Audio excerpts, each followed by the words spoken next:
Alright, what is going on YouTube? Ben here, Enos Tech. And I know for those of you that actually pay attention to my channel, you're thinking, wow, it's been a while since we've seen Ben do anything with this channel. Some of you may know I actually work for Player.net now. So most of my focus is for working for them, doing reviews and unboxings for them, and just doing my job really. But today, as you can see here, I have the Corsair AX760. And this was a personal purchase I made to further help me out with some case unboxings and reviews. Should look a bit nicer in the photos and the power supply I was using. And I've also got a new tripod, so I'm gonna try, I call them tricks, but I'm gonna try a few new things here with this video. So that's why I decided to go ahead and put it on my personal channel. Hopefully I can get a little bit of feedback on it. And you know what, we'll just we'll take it from there and see how it goes. As you can see here on the front of the box, we of course have the nice AX760 down here to let us know that is our model number, 760 watt power supply. There's a bit of an image there you can see of where the fan will be. Moving around, there's not a lot on the sides. But then on the back, I know it's probably hard to see here, and that glare from my lights isn't helping anything. I can see that. Should have took the plastic off. But anyways, moving on the back, you can of course see here, it lets us know which connectors we have. So when we're getting ready to purchase this, we can go ahead and make sure this has what we need. And it should be more than enough for most builds, normal builds, Crossfire, SLI, compatible, you know what I'm saying. You should be able to run 2 graphics cards off this, no problem. A lot of people seem to overdo it, think they need 1,000 watt power supplies for 2 graphics cards. That's not the case. I've personally been running a 450 watt power supply with an overclocked 4770K at 4.5 gigahertz and a GTX 770. No problems at all. Runs Battlefield sweet. It's close to the breaking point, but it's not. I mean, it still handles it. Been running it for about 4 months now like that. Haven't run into one problem related to the power supply. So anyways, let's go ahead and rip this plastic open. I've had this sitting up in the loft for about a few days now, and I really want to use it and get it in because it's a nice power supply. It looks better, and yeah, I'm a bit of Corsair fanboy, so that's just how I roll, really. But yeah, I was waiting to get the new tripod in so I could try a few things and we can see. All right, boom. First we get it out. There's another box here. Of course, we have the nice Corsair logo, the company trademark right below it, registered and all that. There's a bit of a SKU and a lot number here, and it's also sealed here. So I've seen before, not with these power supplies, but I've seen before where some countries people get sneaky and they actually open the things up and then re-put that shrink wrap around them, because I mean it's not hard. You can do it with a hair dryer if you do have the right shrink wrap and all that. Of course, when using knives and stuff, scissors to open these packages, please do be careful. Depending on your age, you may want to get a parent to help you out. When we first open it up, right on top is our manual that will go ahead and cover all the fine details and everything. One of the things I like is it's got the Corsair 7-year warranty. I've never ever had a problem with having to return things to Corsair. It's always fast, timely, and at the end of the day, electronics are going to break. It's going to happen, and that's why Corsair have obviously given a 7-year warranty, because they have faith that most of these power supplies shouldn't break. They should be all right. First up, we have a little pack here. It's got a couple of 4 power supply screws that you probably can't see, so we can go ahead and get those in. Get the power supply in, secure it to the case. There's a Corsair badge, and there's also some zip ties in this little baggie to help with cable management, which in this day and age, the more the better. I buy those little zip ties in bags of 100. I buy 3, 4 of them at a time, and next thing I know, I'm about out of them already. They just go so quick. There, of course, is our UK power lead in here. So depending on what region you're in, you may have a different plug, EU, American, such and such. We, of course, in true Corsair fashion, have our little travel bag with their logo and branding on it to carry all our cables. As we can see here, we'll just take a quick look. We have the 24-pin power supply connector. This will, of course, connect to our motherboard on our CPU. We have, what do we have here? We have some 4-pin Molex connectors. There's 4 of them on this one. We have some SATA plugs.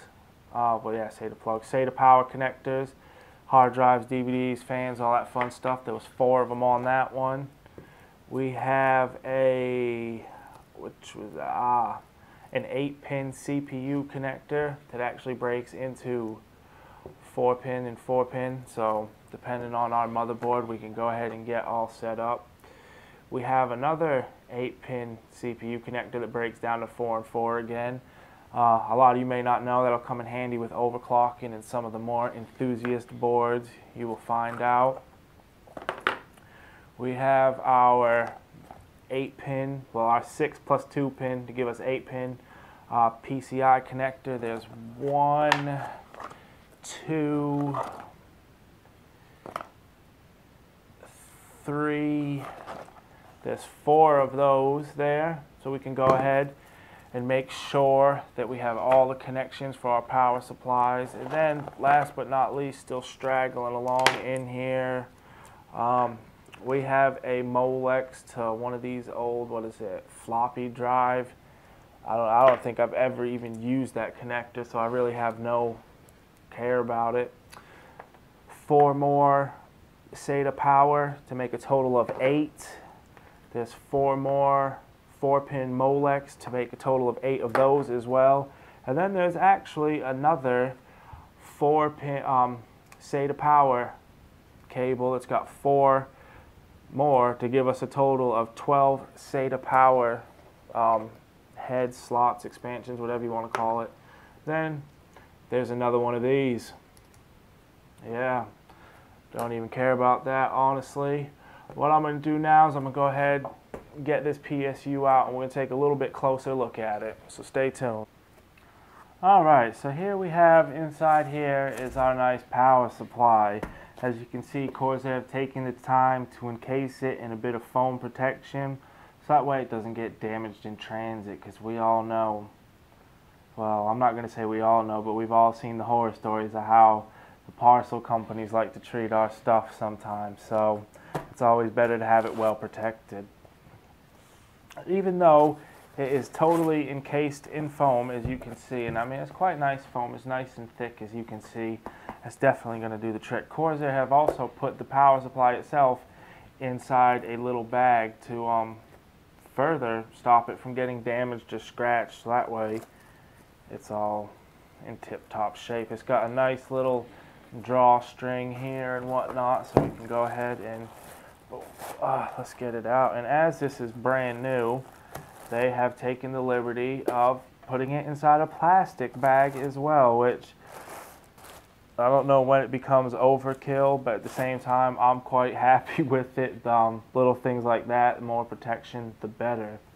So as you can see on this side, it has our AX760 branding. Now this would, of course, be the side if we were to have our power supply facing up with the fan blowing, with the fan taking the air out of the case and pushing it out the back here. This would be with the fan up. Then if you notice, if you keep the fan up and turn it around, now our AX760 is upside down, and that would be because that is, wait, is that? Yeah, that's going to be the side, pardon me, where if you have the fan facing down, so the logo's up, so it's nice there, and Corsair can make sure they get their logo and model number and any nice pictures you may take. It is what it is. All the companies do it, and it's not bad. It actually gives you a bit of a chance to kind of coordinate your build a bit better. Obviously, if you have a nice red build going on, I mean, it doesn't really hurt anything to have that there. Moving around, and I'll flip it over again. Here we can see all of our connectors. We have the 24-pin ATX, our peripheral and SATA connectors up here. Then this one is also for the 24-pin ATX, this top one and this bottom one. And then we have our 6+2 pin PCIe and 4+4 pin CPU connectors. And now, while there are 4 PCIe cables and 2 CPU cables, there are actually only, I was going to say there's only 5 slots. They snuck another one in up here on me. So all the cables, if needed, can be hooked up to this. And at the end of the day, I'm more than happy saying that it should run it no problem. It's a 760 watt platinum rated power supply. We of course have our little power switch here. Oh, that's actually a fan control for normal or hybrid mode. That's quite nice. That's new to me. You'll have to forgive me. I haven't seen quite a nice PSU like this before. And there's a little thing here, a little flap sticker thing. I'm just going to read it to you. Silent operation at low to moderate loads. In this mode, the fan will not spin. So that's quite nice. That's nice if the fan, if your computer's just idling, the fan will stop spinning, which will of course help the fan's life and all that fun stuff. So there is a nice look at our fan, as you can see in there. It's got the nice Corsair logo, which currently at the moment of course has a bit of plastic covering it to stop it from getting scratched. We of course have our warranty void if removed sticker here, which we'll see how long that lasts for me. I'm a bit anal about cleaning my power supplies, and I mean, it is what it is. Sometimes you got to take a risk, but I don't know. I've seen some that I feel if they didn't get cleaned, then they would break, but if you clean them, they're good as gold again. So I mean, I don't know. Comes with a 7-year warranty, so personally I don't recommend in trying it, but you live and you learn. You win some, you lose some. On the top of the power supply here, we of course have our model, our proper model number, and a bit more of our information regarding the AC input, DC output, max loads. We of course have our FCC and probably ROHS and all that crap down there that hopefully they'll do without. I know they require them to put it on electronics, but please guys, we really don't want to see these stupid logos anymore. They're ridiculous. I know they're small, but just get rid of them. That's my feelings on that. And that is pretty much it. I know this video is it's coming down. It's been a while, but I wanted to show you guys a few things. And I also, while I'm doing this, I'm going to go back now and reshoot a couple silent parts, so we can try a few things with the new tripod. So thank you guys for watching. Please, if you've made it to this part of the video, like and subscribe, comment. Please comment, that's the big thing. Dislike it if you don't like it. Troll me, call me out, say what you gotta say. At the end of the day, it's only gonna help me get better. I can't get better without feedback. And while you're at it, head on over to player.net or the Player TV YouTube channel. And yeah, check them out, check us out and see what we're doing. Big things going on over there. So again, thank you guys for watching.